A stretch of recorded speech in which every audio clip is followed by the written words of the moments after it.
BNP তো আপনার জনগণের ভোট নিয়ে সরকার গঠন করেছে, তাই না? একাধিকবার। একইভাবে আওয়ামী লীগেরও তো আপনার জনগণের সমর্থন আছে। আপনার দুটো দলের মনে করেন যদি 35% বা 38%, দুটো দলেরই আপনার 35 to 39%, আমি মোটার আগে বলতে গেলে 40% ভোট কম বেশি ওঠানামা করে। অর্থাৎ এই দুটো দল একসঙ্গে দেশের 80% মানুষকে প্রতিনিধিত্ব করছে। তাদের ক্ষমতা থাকবে না তো কাদের থাকবে? যাদের কোনো মুরুদ নাই এবং যে সমস্ত দলের এখন নিবন্ধন নাই। এনসিপির তো কোনো নিবন্ধন নাই এখনো, জামাতেরও তো কোনো বৈধ নিবন্ধন নাই এখনো।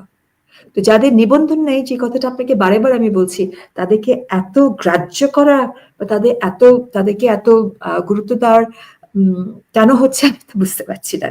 কারণ নিবন্ধিত দল যেগুলো এবং যেগুলোর গ্রাসরুট সাপোর্ট আছে, তাদেরকে গ্রাহ্য করার মতো। আপনার 40% ভোট চারটিখানি কথা না, ঠিক আছে? যে সমস্ত দল তারা 35 to 40% ভোট ভোটারদেরকে প্রতিনিধিত্ব করছেন, with due respect to everyone, তাদেরকে আমার মনে হয় গ্রাহ্য করা প্রয়োজন। বিকজ এটা হচ্ছে অনির্বাচিত একটা সরকার, এটা পার্মানেন্ট সরকার না, এটা জনগণের ম্যান্ডেট নাই তাদের। এবং যেহেতু তাদের জনগণের ম্যান্ডেট নাই, আপনি বিভিন্ন সংস্কারের কথা বলছেন। এই সংস্কার তারা কিভাবে করবে? পার্লামেন্ট যদি এই সংস্কার না মানে, এবং যে সমস্ত দল পার্লামেন্টে যাওয়ার সম্ভাবনা আছে, তারা এখনই বলছে যে আমরা এদের কোনো সংস্কার মানি না। তো তাহলে তারা কালক্ষেপণ কেন করছে ইলেকশন না দিয়ে? আরো একটা মজার ব্যাপার জানেন সুলতানা, ইলেকশন কমিশন বলছে তারা ইলেকশন দেওয়ার জন্য প্রস্তুত, তারা রেডি, 3 মাস ইলেকশন হতে পারে। তো তাহলে অনির্বাচিত সরকার বর্তমানে তারা ইলেকশন দেবে না, আমি একটু উল্টো করে বলি, তারা কবে দিবে এটা কিন্তু একটা অনুদান দাক্ষিণ্য কৃপা না।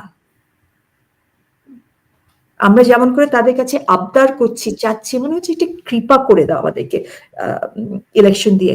নো, এটা তার কৃপা করছে না, বরঞ্চ উল্টাভাবে বলতে হবে ইলেকশন কমিশন প্রস্তুত নির্বাচন দেওয়ার জন্য। এই সরকার তুমি বাধা দিচ্ছ কেন? তুমি তো অনির্বাচিত, তুমি বাধা দিচ্ছ কেন? ইলেকশন কমিশন বলছে 3 মাসে তারা ইলেকশন দিতে পারে। তো এই সরকারকে আমরা বলতে চাচ্ছি যে আপনারা একটা ডেট দেন। আমার তো মনে হয় এটা প্রাসঙ্গিক না, বরঞ্চ বলতে হবে বিষয়টা অন্যভাবে, যে ইলেকশন কমিশন যদি প্রস্তুত থাকে নির্বাচন দেওয়ার জন্য, এই সরকার তুমি বাধা হয়ে কেন দাঁড়াচ্ছ? তুমি অনির্বাচিত। ইউ মাস্ট নো আপনার কি মনে হয় যে ধরেন ডক্টর ইউনূস তার কোনো একটা ইমেজকে কাজে লাগিয়ে সামনে রেখে তাকে এই জঙ্গিরা তাদের উদ্দেশ্য হাসিল করতে চাচ্ছে, মানুষকে এক ধরনের ধোঁকা দেয়া হচ্ছে? অনেকে এটা বলছেন, এটা হতে পারে।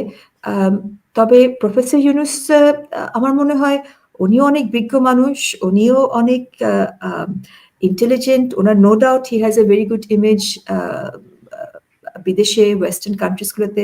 তবে আমি কিছুদিন আগে শুনলাম ওনাকে নিয়েও তো তারা, উনি যখন বলেছেন যে ইনক্লুসিভ ইলেকশন করবেন, ওনাকেও এই সোকল যাদেরকে উনি বলছেন তার নিয়োগদাতা, তারা তো ওনাকে গালাগালি করেছে, আমি করতে শুনেছি, যে ইনক্লুসিভ ইলেকশন আওয়ামী লীগকে উনি নিয়ে করতে চাচ্ছেন। সো উনি যদি মনে করেন যে ক্ষমতায় থাকার জন্য, এবং যদিটাকে আমি হাইলাইট করছি, আমি জানি না সেটা উনি মনে করছেন কিনা, বাট আপনার প্রশ্নের প্রেক্ষিতে বলছি, উনি যদি মনে করেন যে এদেরকে নিয়ে উনি চলবেন, আমার মনে হয় it is not going to be a happy marriage. উনি ওদেরকে নিয়ে চলতে পারবেন না। অলরেডি আমরা তাদেরকে ওনাকে গালি দিতে শুনেছি যে কেন তিনি ইনক্লুসিভ ইলেকশন আওয়ামী লীগকে নিয়ে করবেন। সো আমার মনে হয় আপনি যে প্রশ্নটা করেছেন সেটা একটা যৌক্তিক প্রশ্ন।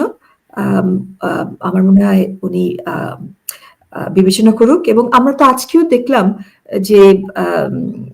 যে সমন্বয়কারীরা যে জঙ্গিদেরকে নিয়ে মামলা হামলা করেছে, নাম দিয়েছে মব জাস্টিস, তারা যখন আজকে তারা আইসিস ফ্ল্যাগ উড়াচ্ছিল, তারা যখন তাদেরকে গিয়ে বলেছে এই এটা উড়াইস না, যেহেতু তারা এখন গদিতে বসেছে, যেহেতু আপনার দেশের ভেতরে দেশের বাইরে থেকে চাপ সৃষ্টি হচ্ছে যে একটা জঙ্গি রাষ্ট্রে বাংলাদেশ পরিণত হচ্ছে কিনা বা সরকার তাদেরকে লাইসেন্স দিচ্ছে কিনা, তখন তো তাদের উপরেই তারা হামলা করেছে, তাই না? সো এগুলোকে নিয়ে আগুন নিয়ে কখনো খেলতে নেই। এবং এই জিনিসটা, এই বোধটা নোবেল লরিয়েট হোক অথবা কচিকাচার পোলাপানরা হোক, এই বোধটা যদি না থাকে, এই প্রজ্ঞা যদি না থাকে, কারণ একটা হচ্ছে একাডেমিক নলেজ, আরেকটা হচ্ছে রাজনৈতিক প্রজ্ঞা, অভিজ্ঞতা দিয়ে যে প্রজ্ঞা আসে। হ্যাঁ, একটা হচ্ছে আপনি এনজিও সেক্টরে কাজ করছেন, আরেকটা হচ্ছে আপনি একজন সাংবাদিক প্রফেশনাল যে দৌড়ঝাঁপ করছে, অথবা একজন আইনজীবী যিনি আদালত প্রাঙ্গণে দৌড়ঝাঁপ করছে, বিভিন্ন ধরনের মানুষের সঙ্গে মেলামেশা করতে হচ্ছে, অথবা আপনি একজন রাজনীতিবিদ, আপনাকে বিভিন্ন ধরনের মানুষের সঙ্গে মেলামেশা করতে হচ্ছে, সেটা থেকে কিন্তু এক ধরনের প্রজ্ঞা জন্ম নেয় অভিজ্ঞতার ভিত্তিতে। সেই প্রজ্ঞার কিন্তু কোনো বিকল্প নেই।